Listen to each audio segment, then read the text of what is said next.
Ayan, hello guys! Ito nga pala yung parcel na dumating last Saturday. Ayan, ito po yung pa-promo actually ng Lazada, yung 3 for 99 or 100. But actually, hindi naman siya 100. It depends upon dun sa mga pipiliin mong items. Pero as in, super mura lang siya. Kaya naman, ayan, add na tayo sa cart. O, diba? Pumili tayo and tinry natin kung talagang legit yung kanilang pa-promo na 3 for 100 or 3 for 99. Ayan na yung items. Nabuksan na natin yung parcel. Ayan. Actually, yung parcel na yan, pag nakapili ka na ng 3, free shipping pa siya. And at the same time, meron ka pang freebies. Diba? Yan yung 3 items. Nasa isa sa mga items na yun yung pa-freebies natin. Ayan, tignan natin. Buksan natin isa-isa. Okay, let's open the first one. Ayan yung freebies na nakuha ko. Hindi ko siya actually in-order. So, it means siya yung freebies na nakuha natin. Ayan yung in-order natin. Yan yung parang cellphone stand siya.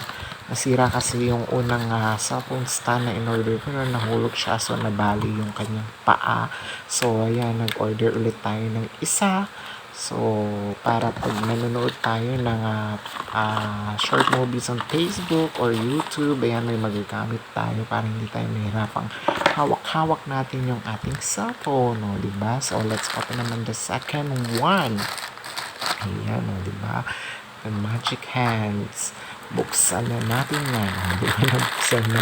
So, ayan naman yung second na kasama dun sa 3 for 100. Yan po yung mga parang knee cup or knee sack.